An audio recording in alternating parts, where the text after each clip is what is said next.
झूठ खंड की झूठी बातों को भूल, झूठी आदतों को छोड़, सत्य ज्ञान को धारण कर, सच्चा ज्ञान मान सरोवर बन, सेवा में अपना पूरा सहयोग देने की, ईश्वरीय औलाद बनकर सद्गुरु की निंदा कराने वाला कोई भी कर्म श्रीमत के विपरीत नहीं करने की, सदैव खबरदार रहने की, परमात्म सावधानी को बुद्धि में रखकर कड़ी सजाओं की भोगने वाले आसुरी कर्मों से संपूर्ण परहेज कर, खुद को बचाकर सपूत बच्चा बनने की, सद्गुरु निराकार परमपिता परमात्मा की हम आत्माओं के लिए आज की मुरली से शिक्षाएं। जो पहले से गृहस्थ बंधन में बंधे हुए हैं या जो प्रवृत्ति में रहते हैं, उन्हें परमात्मा समझाते हैं कि कैसे बुद्धि से निर्बंधन बनना है, क्योंकि नष्ट मोह स्मृति स्वरूप बनना है। परमात्मा कहते हैं कि गृहस्थ को अब सेवा समझकर संभालो, बंधन समझकर नहीं, क्योंकि अगर हम उसे बंधन कहते रहेंगे या सोचेंगे तो और भी कड़ा बंधन बनता जाएगा और याद भी आता रहेगा, और अंत घड़ी में अगर बंधन ही याद रहा तो गर्भ जेल में जाना पड़ेगा। परमात्मा कहते हैं कि इसलिए कभी भी किसी से तंग नहीं होना है, किसी में फंसना भी नहीं है और मजबूर भी नहीं होना है, बल्कि खेल खेल में हर कार्य करते अथक भी रहना है और बंधन मुक्त भी रहना है।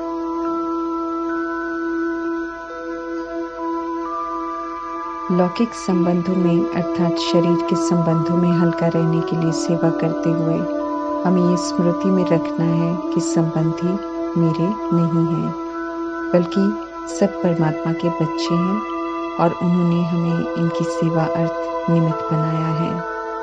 घर को भी घर नहीं बल्कि सेवा स्थान समझना है, ताकि दृष्टि वृत्ति सेवाधारी की ही रहे, कोई अटैचमेंट न हो। मेरा जो कुछ भी है वो सब परमात्मा का हो गया। संगम युग में मर्जीवा बनने के बाद परमात्मा हम आत्माओं को श्रेष्ठ बनाने की जिम्मेवारी लेते हैं। ऐसे में हमारा तन, मन, बुद्धि, श्वास, संकल्प, बोल, कर्म सब प्रभु की अमानत हो गए। उनकी अमानत है, इसलिए उनकी श्रीमत प्रमाण इन्हें यूज करना है। देह के मेरे में आकर्षण होता है।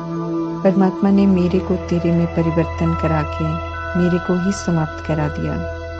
ऐसे में अब कोई भी मन बुद्धि को अपनी तरफ खींच नहीं सकता है। परमात्मा ये स्पष्ट करते हैं कि जो इस ब्राह्मण जीवन में मेरे को तेरे में बदल देते हैं, वे ही सभी के बीच में रहते डबल लाइट रह सकते हैं, सारे आकर्षण और बंधनों से मुक्त रह सकते हैं। हिसाब किताब की दुनिया बनाई है हम सब ने अपनी सोच से, बोल से, कर्म से। ऐसे ही सोचकर, बोलकर, कर्म करके हम छूट नहीं सकते हैं, इसलिए अनेक तरह के विघ्न आते हैं जीवन में। त्रिकालदर्शी जानी जाननहार परमपिता परमात्मा हम आत्माओं को ड्रामा के सारे राज बताकर समझाते हैं कि कोई भी विघ्न रूप बने तो उस विघ्न के प्रभाव में नहीं आओ, कोई शिकायत, कोई रिएक्शन न दिखाओ, जैसे के साथ तैसा नहीं बनो, बल्कि नॉलेजफुल बन, दिल से स्नेह दो, सम्मान दो, दुआएं दो। जो सभी को देंगे वही औरों से वापस मिलेगा। इस विधि से दुआओं का खजाना जमा होता जाएगा। जिनके पास दुआओं का खजाना जमा होगा उनके सामने विघ्न ठहरेगा नहीं। विघ्न टालने वाले भी सहयोगी बन जाएंगे और हम विघ्न प्रूफ बन जाएंगे। अच्छा सोचना, शुभ, सकारात्मक, शक्तिशाली सोचना, सभी के लिए एक समान सोचना, मना स्व के लिए दुआओं का खजाना जमा करना। बेहद का बाप अर्थात सर्व अविनाशी आत्माओं के पिता आत्माएं ही हैं जो इस सृष्टि रूपी ड्रामा में पार्ट बजा रही हैं। शरीर इंस्ट्रूमेंट है, विनाशी है। शरीर के रोल शरीर के साथ खत्म हो जाते हैं। अपवित्रता से बिगाड़े हुए पाठ को परमात्मा अभी सुधार रहे हैं, क्योंकि अपवित्रता जड़ है सारे दुख अशांति की। पुनः पवित्र बनाने के लिए परमात्मा युक्ति रचते हैं, ईश्वरीय परिवार की रचना करते हैं। हम आत्माएं जब उनको पहचान जाते हैं तो परमात्मा हमें अडॉप्ट करते हैं। एडॉप्ट होने के बाद हमें ये समझ तो मिल जाती है कि हम सब एक ही पिता की संतान हैं, तो आपसी रिश्ता देह के भान में तो भाई बहन का हो जाता है। भाई बहन विकार में जा नहीं सकते। भाई बहन की वृत्ति दृष्टि देकर परमात्मा हम आत्माओं को वापस पवित्रता के स्वधर्म में लेकर जाते हैं। जो कहना मानकर पवित्र बनते हैं उन्हें परमात्मा से सुख घनेरे का स्वर्ग का वर्षा मिलता है। विधि पूर्वक परमात्मा सब कुछ प्योरीफाई कराते हैं। हर कार्य बुद्धि से करना है, क्योंकि निराकार परमात्मा को किसी भी चीज की आवश्यकता नहीं है। कलयुग में बुद्धि से लेकर जो कुछ भी हमारे पास होता है वो पत्थर मिसल होता है, कौड़ियों जैसे बच जाते हैं, लेकिन देह का झूठा अभिमान ये समझने नहीं देता। परमात्मा आदि देवताओं की स्मृति और दर्शन कराकर आज की अपनी हालत की तुलना कर समझाते हैं कि कैसे हम सब पत्थर बुद्धि बन गए हैं। पारस बनाने के लिए इस समय ईश्वरीय बैंक खुली है, जिसमें जमा कर देंगे तो पत्थर से पारस हो जाएंगे। जमा करना माना बुद्धि से प्रभु समर्पण करना और फिर श्रीमद् प्रमाण धन का सात्विकता से प्रयोग करना। इस समय चालाकी से, छल कपट से, लालच से धन इकट्ठा नहीं करना है। किसी से हमें कर्जा नहीं लेना है, क्योंकि लिया और वापस नहीं कर पाए समय पर और शरीर छूट गया तो दोबारा जन्म लेकर लौटाना पड़ेगा। और जब तक लौटाएंगे नहीं तब तक जिससे कर्जा लिया उसके संकल्प चलते रहेंगे कि बिना कर्जा लौटाए चला गया, वो अलग आत्मा को बोझल करता रहेगा। जबरदस्त हिसाब बन जाते हैं। इसलिए परमात्मा कहते हैं कि किसी से कर्जा नहीं लेना है।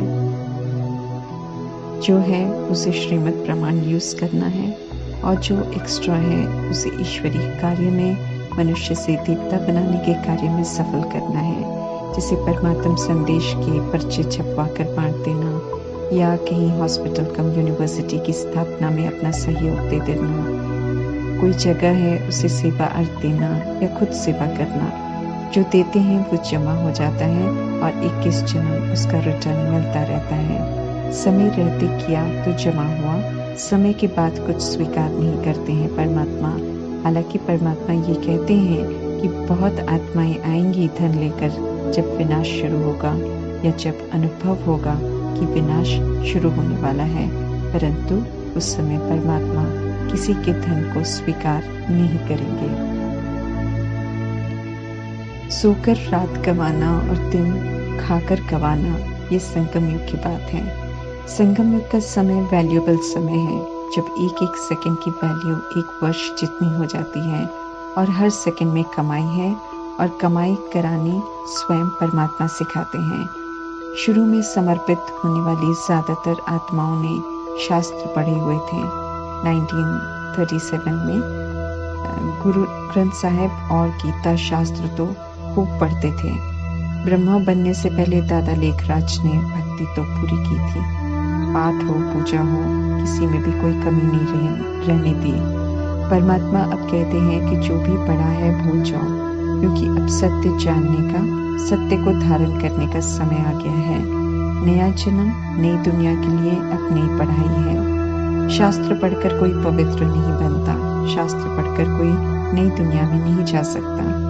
परमात्मा ये स्पष्ट कर रहे हैं, जितना मर्जी वेद शास्त्र पढ़े हुए हों, लेकिन साथ नहीं जाएंगे। नई दुनिया में ईश्वरीय पढ़ाई साथ चलती है। इस पढ़ाई के अनुसार प्रारब्ध बनती है। पढ़ाई भी वो साथ चलेगी जो धारण की होगी। जो एक कान से सुनी दूसरे कान से निकाल दी, वो ईश्वरीय पढ़ाई साथ नहीं जाएगी। इसलिए पढ़ते हुए हमें ये भी ध्यान रखना है कि धारणा भी करते जाएं। मुरली अमरलोक में जाने के लिए अमरनाथ परमात्मा की अमर कथा है। अभी अमरनाथ परमात्मा हम आत्मा रूपी पार्वतियों को अमर कथा सुना रहे हैं, जिसे सुनकर धारण कर हम सब अमरलोक के लायक बन रहे हैं। दुनिया में जो अमरनाथ की यात्रा पर जाते हैं उसके लिए यही सुनाते हैं कि वहाँ अपने आप बर्फ की शिवलिंग बनती है। दादा लेखराज भी यात्रा पर जाते थे। जब परमात्मा ने बताया कि झूठ बोलते हैं तो देखने गए थे, चमत्कादा लेखराज और बताकिया तो मानव चलाकी 5 जो रहते हैं वे खुद शिवलिंग बनाते हैं। शंकर के लिए परमात्मा कहते हैं कि वो तो आकारी देवता है, सूक्ष्म वतन में है, वो साकार दुनिया में कैसे आएंगे। रही पार्वती तो परमात्मा आत्माओं को पार्वती कहते हैं और आत्माओं को इस समय अमर कथा सुना रहे हैं। ज्ञान के सागर निराकार परमपिता परमात्मा जब ब्रह्मा मुख द्वारा ज्ञान सुनाते हैं तब इन्हें सच्चा सच्चा मानसरोवर कहते हैं, क्योंकि ब्रह्मा ही परमात्मा की शिक्षाओं को एक्यूरेट धारण करते हैं। उनके बाद पुरुषार्थ नंबरवार है, धारणा नंबरवार है, इसलिए सब ज्ञान मानसरोवर भी नंबरवार हैं, सेवा भी फिर सब नंबरवार ही करते हैं। वर्षा ब्रह्मा द्वारा मिलता है, इसलिए परमात्मा दाता बनकर देते हैं और जब वर्षा लेते हैं तो हम सब पोत्रे पोत्रियां कहलाते हैं। आत्मा रूप में परमात्मा के बच्चे हैं, देह में रहते हुए वर्षा लेते हैं, इसलिए शरीर में वर्षा लेते समय सब प्रजापिता ब्रह्मा के बच्चे हो जाते हैं। जो ईश्वरीय पढ़ाई नहीं पढ़ते हैं वे भी ब्रह्मा की दूर की बिरादरी कहलाती है, उन्हें भी मुक्ति का वर्षा परमात्मा ब्रह्मा द्वारा ही देते हैं। जिन्हें ईश्वर में और ईश्वरीय परिवार में निश्चय होता है वे ही ईश्वरीय औलाद कहलाते हैं, ईश्वरीय नियमों पर चलने वाले ईश्वरीय कुल के कहलाते हैं। परमात्मा का बनकर हम सब पवित्र रहने की तहजीब सीख रहे हैं। ऐसे निर्विकार में हमें नहीं जाना है। ईश्वरीय गवर्नमेंट का रूल है पवित्र रहना, इस नियम को तोड़ना नहीं है। तोड़ने वाले परमात्मा की निंदा कराते हैं। ऐसों को राम राज्य में ठिकाना नहीं मिलता है, अर्थात राजाई घराने का मर्तबा नहीं मिलता है। ईश्वरीय कुल में विकारी हत्याला अर्थात शादी और विकार में जाना खराब माना जाता है, इसलिए परमात्मा सावधान करते हैं कि खबरदार रहो। समय है ये निर्बंधन बनने का, क्योंकि सतयुग के आने का समय है। ऐसे में अभी विनाश के समय में बंधन में बंधना अर्थात खुद को दुख देना है। सजाएं भी बहुत कड़ी हैं। सतगुरु सुप्रीम जस्टिस परमपिता परमात्मा का फरमान है, पवित्र रहो। ईश्वरीय ज्ञान को धारण कर स्वरूप बनने के कारण मातेश्वरी को सरस्वती गॉडेस ऑफ नॉलेज का टाइटल मिलता है परमात्मा से। परमात्मा का रुद्र ज्ञान यज्ञ इम्पेरिशेबल यज्ञ कहलाता है, क्योंकि ये पूरा संगम युग निर्विघ्न चलता है और फिर इस यज्ञ के द्वारा जो प्रालब्ध मिलती हैं वो पूरा कल चलती है। सतयुग त्रेता युग में चैतन्य देवी देवता के रूप में और आधा कल फिर जड़ चित्र के यादगार के रूप में पूजन होता है उन्हीं देवी देवताओं का, इसलिए इसे इम्पेरिशेबल कहते हैं। पुरानी दुनिया का पाप का घड़ा भरा हुआ है, इसलिए जब रुद्र ज्ञान यज्ञ से पवित्रता की स्थापना होती है तो पुरानी दुनिया की पतित सामग्री स्वाहा हो जाती है। रुद्र ज्ञान यज्ञ का हिस्सा बनने वाले देह के भान को स्वाहा कर सूर्यवंशी चंद्रवंशी डिनास्टी के बनते हैं। ब्रह्मा मुख कमल कहते हैं, क्योंकि परमात्मा को खुद को समर्पण कर उन्होंने कभी भी मुख का दुरुपयोग नहीं किया। सिवाय ज्ञान रतन के, सिवाय वरदान के उन्होंने कभी भी मुख से कुछ और बात की ही नहीं। परमात्मा को सर्वव्यापी अर्थात कण कण में कहना उनकी ग्लानि करना है, इसलिए ऐसा अब नहीं कहना है। 2500 वर्ष सुख का वर्षा उन्हें ही मिलता है जो राजयोग सीखते हैं परमात्मा से, सुख पाने के लिए पुरुषार्थ करते हैं। जो नहीं सीखते हैं, नहीं पुरुषार्थ करते हैं, उन्हें वर्षा नहीं मिलता है। यज्ञ में ब्राह्मणों की आवश्यकता होती है, इसलिए परमात्मा सबसे पहले पवित्रता की प्रतिज्ञा करवाकर ब्राह्मण बनाते हैं, फिर याद में रहकर एक एक करके देह अभिमान की कमी कमजोरियों को स्वाहा करने को कहते हैं। संगम युग में परमात्मा उनके सामने हाजिर होते हैं जो उनके बनते हैं और सत्य ज्ञान सुनाते हैं। कर्म अकर्म विकर्म का राज सुनाते हैं, इसलिए उन्हें ओमनी प्रेजेंट कहते हैं। सारी सृष्टि के आदि मध्य अंत का ज्ञान उनमें है, इसलिए उन्हें ज्ञान का सागर कहते हैं। बाकी मनुष्यों की बुद्धि में इस समय इतना किचड़ा है, उसे जानने का कार्य नहीं करते हैं परमात्मा, लेकिन जो उनसे पढ़ते हैं वे परमात्मा की नजरों में आ जाते हैं। ऐसे में अगर कोई पढ़ाई या पुरुषार्थ में हिलता है तो जनरल में मुरली द्वारा बता देते हैं। याद से पावन बनना है और सृष्टि चक्र को समझकर उसी प्रमाण चलने से प्योरिटी का रतन चलित ताज मिलता है। परमात्म ज्ञान अविनाशी ज्ञान रतन है, जिसे धारण करने से हेल्थ, वेल्थ, हैप्पीनेस मिलती है। लाइट का, पवित्रता का ताज याद से विक्रम विनाश करने के बाद प्राप्त होता है। इस समय हेल्थ, वेल्थ, हैप्पीनेस का वर्षा परमात्मा से मिल रहा है। उनसे लेने के लिए राइटियस विधि अपनानी पड़ती है। वेल्थ के वर्षे के लिए परमात्मा कहते हैं कि स्वदर्शन चक्रधारी बनो, ज्ञान रत्नों को धारण करो। हेल्थ के वर्षे के लिए परमात्मा कहते हैं कि याद में रहकर विक्रम विनाश करो, पवित्र बनो। जब दोनों श्रीमत का पालन कर आत्मा का नेचर की ओर करेंगे, अर्थात पवित्र बनाएंगे, तो हैप्पीनेस स्वतः ही मिल जाएगी। पवित्रता से कंचन काया मिलती है, आयु 150 वर्ष, हेल्थ, वेल्थ, हैप्पीनेस फुल मिलती है। कलयुग में अपवित्र बनते हैं, विकारी बनते हैं, इसलिए भोगी कहलाते हैं। शरीर रोगी और आयु का कुछ पता नहीं। छोटे बड़े शरीर में आत्मा होती है और 42 बार अकाले मृत्यु होती है कलयुग में, और गर्भ जेल में जाना पड़ता है आत्मा को भोगी बनने की सजा का भुगतान करने के लिए। भगवान को कण कण में कहकर देवताओं को कामी, क्रोधी, लोभी, अहंकारी दिखाकर गाली देते हैं। दूसरे धर्मों वाले ऐसी कहानियां सुनकर मजाक उड़ाते हैं। ऐसी ग्लानि के समय परमात्मा आते हैं और समझ का नेत्र देते हैं, समझाते हैं कि कैसे देह अभिमान ने सबको भ्रष्टाचारी बना दिया है। परमात्मा, अभी हम आत्माओं को श्रेष्ठाचारी बना रहे हैं। कहीं भी रहते कोई भी श्रीमत पर चलकर ऊंच मर्तबा ले सकता है, कोई भी कहीं भी रहते सेवा कर सकता है। सब तक परमात्म संदेश पहुंचाना है।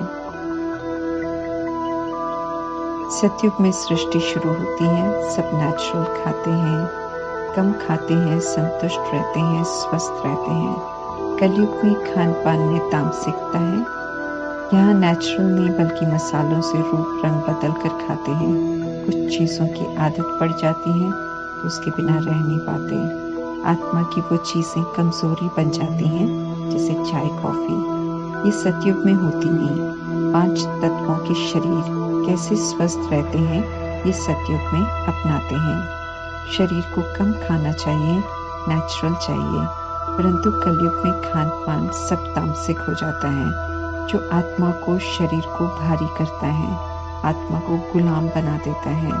अभी पुनः परमात्मा आदतों की गुलामी से आत्माओं को निकालते हैं, सशक्त बनाते हैं और खराब आदतों को छोड़ने की राय देते हैं। समय प्रमाण सात्विकता की तरफ लौटना है।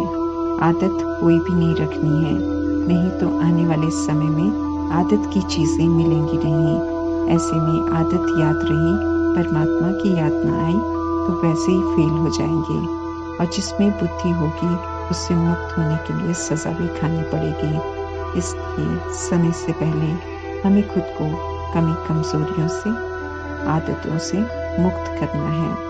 जैसे हम आत्माएं पहले स्वतंत्र थे, ऐसे हमें पुनः स्वतंत्र बनना है। ओम शांति।